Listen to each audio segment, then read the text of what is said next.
and the words of Elvis Travels. Learn to love it, learn to live with it. Or is it learn to live with it, learn to love it? I think that's it.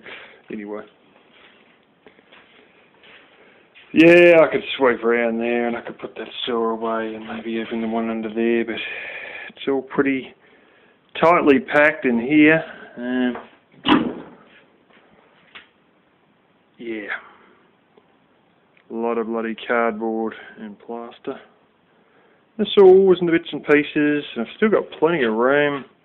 And that shelf, even the one behind it that's behind the plaster, what I've done is I can get, because the posts are sort of uprights there, and there's no sort of a cross bracing except there's a beam that goes right underneath the, what's his name, underneath this beam, basically that one there. I can actually slide boxes through, and I've slid some through, and yeah, still sort of got quite a bit of room in some of these shelves here. They might look like there's a few things on, but really there's not much at all, especially this top one. That there should be in the box with all the other ones of those. Anyway, got some of my cardboard boxes and slit the bottoms out and set them in there as well. Spare cardboard. Oh yeah, we got the freezer back too. And yeah, looking pretty groovy out here. Got a bit of floor space, like you guys may have seen it before. I had this friggin' chair thing, I had a blower here, I had saws in the way, I had shit everywhere all the frickin' time. Just the last few weeks, last couple of months actually, in around here that I was always hopping and jumping over, and now I've got a clear floor, and another hour or so it's going to look the same in the tool room that's next to my bedroom, because a lot of that stuff is all just going to go underneath a few tables, and there's a couple of old kerosene heaters which I've been hanging on to for more or less antique value, or anybody who's into collecting those sort of devices. There's actually a guy locally that still fixes them up, and I've seen one that's looks like it was built in the 90s for sale second hand at the same place that I got the LPG generator for. Don't worry about all the LPG in here because the whole lot's all vented, and quite honestly the entire lot's almost, some bloody mice, I think it's actually getting inside the back of the wall in here into this, but this is almost completely sealed in, and I've got lemon all sealed up with shit almost all the way around. Some of it expansion foam I've painted black up there just to protect it from the sun, but this little bastards are getting in somewhere in the back corner, I believe. But yeah, this section's pretty much sealed off from that section anyway. Anyway, put this in the appropriate box, and yeah. Alrighty. That's my plaster wall I done the other day. There's the gear there. On top there you can see. A lot of that's been there for a while. Nails in that box, screws, rivets in that box, and all pipe and water fittings in that box. Washers in the little green container there. That's where the angle grinder dish live, along with the spanner thingies to get them out. And there's more nails down the side there in clear boxes. And here's my odds and sods and mix-up ones that I find randomly. Get thrown in there. That's a whole heap of random nails right there. The one above it that says the black thing, black cardboard box with a brown lid. That's full of door and latch fittings and locks. And the little white one there, little ice cream container, half-gallon ice cream container, is full of, I don't even think it's that big, it's an ice cream container anyways, full of all the odds and sods that are non-specifics. A lot of it's Dynabolts and shelving brackets and coaching bolts. one you can see there actually says sine wave inverter on the side of it. That's what I've been using. It's been sitting on this coffee table thing. There's a bit of a story behind that. That's all my drill bits, as well as a tube of glue, gap filler and silicon tubes there as well. That's all me, and I've got quite a lot of them actually, driver bits. And I found another little bit in a plastic bag there. I didn't even know I had those, and found those sorting through stuff. A lot of that in there is a lot of sandpaper and paintbrushes. And well, that's my solar charge controller box actually. And that's got a fishing net in it. Don't really know what I'm going to do with it. Don't know if the brother-in-law wants it or not. Don't know if I can rig it up to keep something away from something, because it's a rather fine net actually. Lead weights on it. It's quite fine.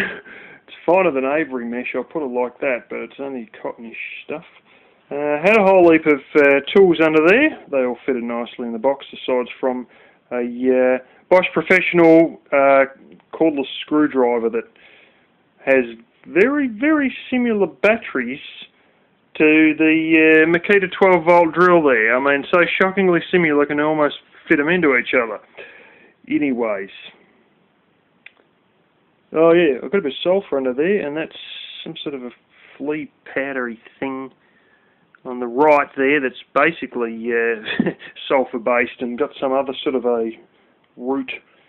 Anyway, I've got to fire the vacuum cleaner up to vacuum the remains of what's out there. I had the little one, a little Makita one, and Tabby, Black Kitty was trying to come in the bathroom, and I flicked a bit of water at her to try and get her out, and I got some in the bloody side vent of the Makita handheld vacuum cleaner, and the bitch didn't really want to go there. So I would have assumed that it was reasonably warm in there because I had the wood stove going near it, that it would have evaporated that water out, and the water would have been caught in the little sponge bits at the side, because it doesn't just exhaust straight out, it's actually got bits of sponge there, and it wasn't really much water, but obviously it might have got on the brushes and sort of made them a bit yeah, a bit shonky. But give it a bit of a slap and she fires up. But it's like $60 or $70 that thing, and here it is starting to stuff me around like a $20 Chinese piece of shit, but I shouldn't have dripped the water in the side. Anyways, that there is full of clamps. I think it's about 22 wood clamps, spring-loaded ones. Some of you might remember I showed them once. I bought up a friggin' shitload at a bankruptcy sale of a what's basically a dollar store, so to speak. A lot of Chinese stuff in this store, and there's a few good things in there, and those were going for jack shit with a bugger all, about $1.80 each or something, which in American terms is, oh God, at $1.15 or something US each clamp. They're decent sized clamps, and I might as well show you some actually, because see me dirty feet there.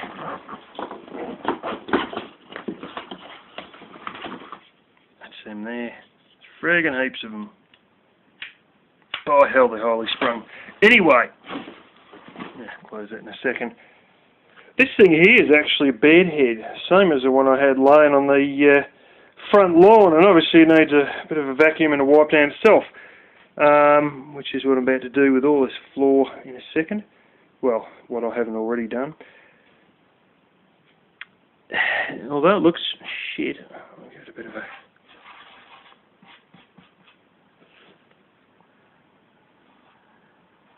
It's actually a beautiful coloured laminate. But that's all it is, a very thin laminate that's a beautiful stained colour. So they've actually stained a very thin sheet of laminate. All these edges are actually plastic, and the rest of it is frickin' chipboard. I mean, honestly, it looks like the most beautiful colour, especially when it's got the dust off it, yet it's an actual stain of probably just a cheap-ass pine laminate that's been stained that colour with plastic edging, and I mean it's literally white plastic that you can hit off with a hammer, and the rest of it is just shitty chipboard. It looks terrible. What it's standing on is actually the base of a wooden chair. And that's been good as a little place to store a lot of stuff. But anyway, that might be going out in the laundry, along with the kerosene heaters and the friggin' excess radios, and yeah, that generator might be able to actually fit under the table just in the back there. Car fan, 12 volt fan, that's horrendously powerful. It's like about 200 and something watts. Just about cut your bloody fingers off if you don't watch it. And 2 chainsaws here, the one on the right which is going, and the bloody electric heater. That was what my uncle had here, ceramic heater. Anyways, suppose I better get the vacuum cleaner humming, but I just wanted to show you that I have a nice bit of floor space, and will be even more so when I get rid of this little coffee table here. Just waiting for some eggs to cook here. Probably should be in the shower. Oh, look at this one here, World of CSR's video on the big hydraulic ram he's fixed now. That's with its tablet sitting side on. I would like to see a bigger picture of it, so let's put it the right way up. That changes back to that. No joke. Give me one thumbnail this way, different one that way. Crazy. Yeah, been burning a bit of peppercorn. It's funny, I thought I had an absolute shitload of peppercorn, and I may very well have, but I burned it the other year, but I don't think I did burn it the other year because it would have all been too green last year because, you know, like that was, we replaced the fence. Actually, no, that was the end of 2014 we replaced the fence. Anyway, I didn't think I burnt through it all, and I knew I had a lot. There's only a handful. There's a bit there, and a bit I cut up the other day with a circular saw, and there's a little bit in here, just a bit through here. This, maybe that is all of it, but I always thought I had more. But most of that, of course, is cypress pine, and stuff with the tighter, denser bark. What's the matter, Bushy? The stuff with the tighter, denser bark is all the peppercorn. I'll tell you what, we call it peppercorn. In the States you might know it as Californian pepper tree. Its real name is Peruvian pepper tree because that's where it's from. And it stinks like the leaves of the plant when you burn the wood, which is like a sort of a acidic, peppery sort of a smell. It's not very great. It's funny though, you got each wood has its own smell very distinctly when you burn it, and that smells acidic. The almond is fantastic. It almost smells like chocolate, but it's not exactly chocolate. It's carob. If you've ever had carob, it's like a big nut off a tree somewhere in the Middle East. It's almost like chocolate, but it's not quite. And that's what the almond tree smells like when you burn almond wood. It's funny, the old cypress pine, every time I cut it, you know, because of course you cut it on a circular saw, in most cases, the smaller stuff anyway.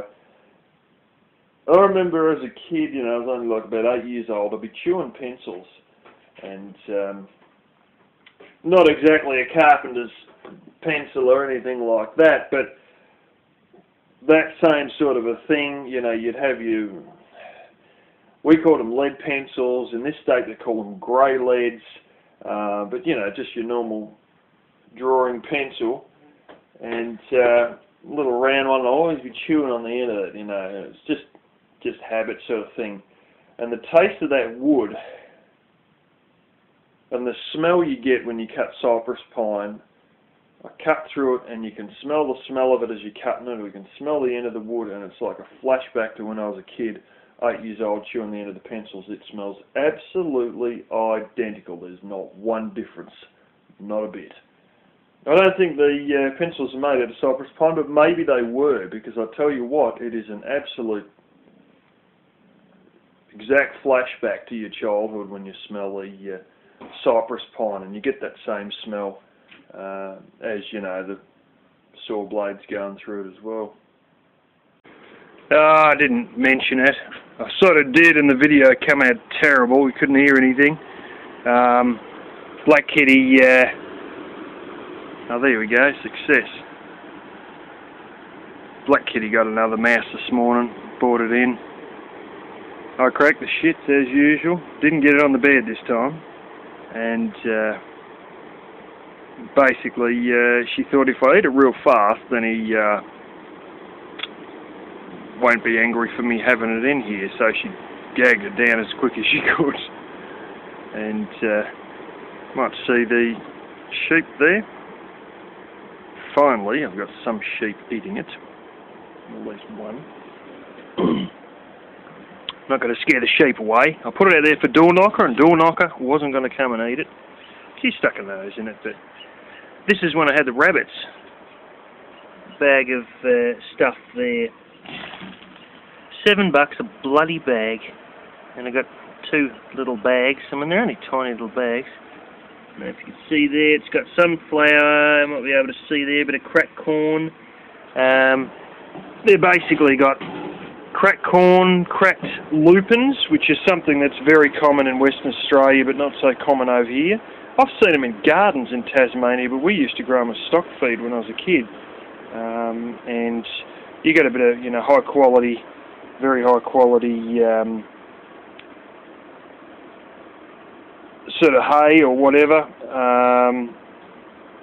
with a bit of molasses, and also pellets, which are probably just rabbit pellets or guinea pig pellets or something like that. I think they're basically they're the same thing, but anyway, they've just tried to make those pellets go a little bit further and a little bit more nutritious with the hay and probably a little bit of infused molasses, because I can sort of feel it's a bit tacky, and the sunflower seeds and the corn and the lupins. I could see the lupins on the stuff out there. I can't see any really now. They're just like a white thing, like a very light grey. Little circular seed. We used to have silos full of them. So we used to deliberately go and, you know, plant them and harvest them, and sometimes you didn't even need to plant them, they'd just all come up anyway. And yeah, anyway, so either that or throw it in the bin, because I don't know anybody who's got any wabbits. That's good to see a sheep is getting into it, because it's been sitting out there for a couple of days. And dare I say it, it's probably the reason why Black Kitty's getting these mice, because they're attracted by the sunflower seeds and the split corn in it. So yeah, I've got another one in there too that's partially used. So with a bit of luck, I'll keep pouring it out, and old sheep will keep eating it. I don't even know what sheep that is. It's only about a, yeah, it looks like it's not much more than a year old. It's not full adulthood, but it's close to it. So that's a young sheep. Don't know why Door Knocker's not into it, because Door Knocker has been fed all that sort of fancy stuff previously. But anyway, at least someone's eating it.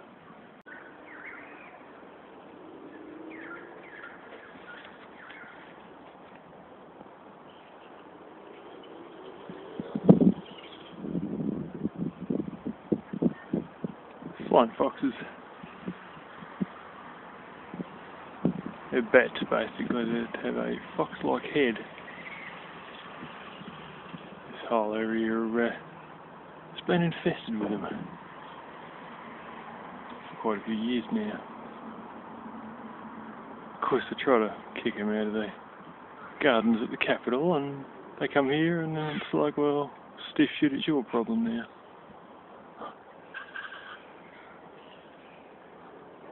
some great noises. There you go, son. They fight each other and fall out of the trees and all that sort of great shit. The trees are looking a bit bare in the upper branches.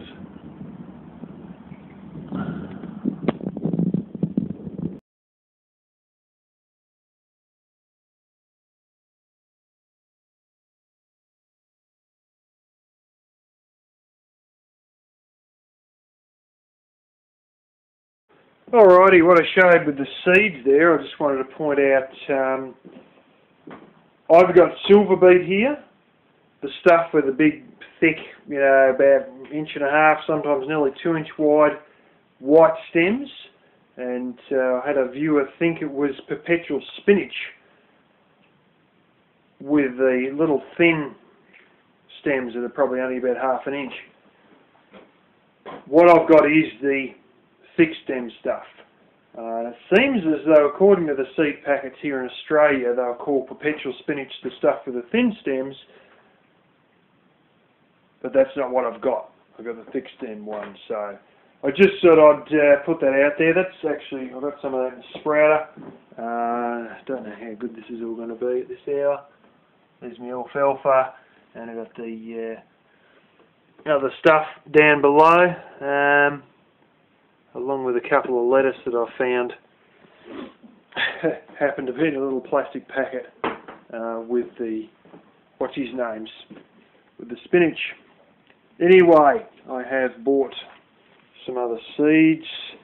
Let's go to this room and see a bit better. Got English Medina. Gee, this light's good. Coriander. I love coriander. I'm very good at growing it. That's sort of something that I'll do in the spring, obviously. And these two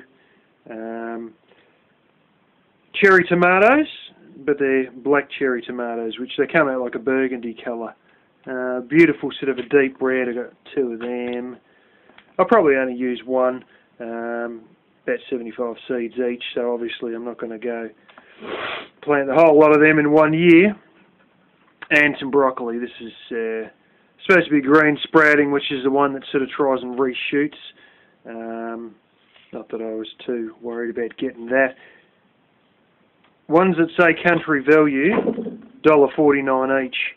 These ones are the fancier brand, and happen to be the fancier one of the fancier brand. $4.58 a packet, as opposed to $1.50. Unfortunately, they didn't have any tomatoes in the cheaper brand.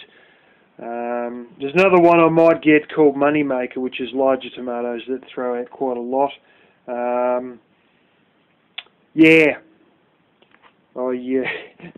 remember the year I planted about, it was somewhere between 28 and 26 plants.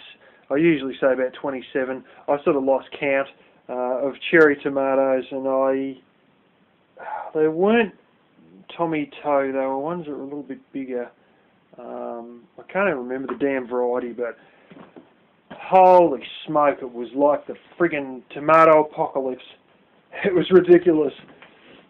I could have spent 3 hours a week picking them, honestly.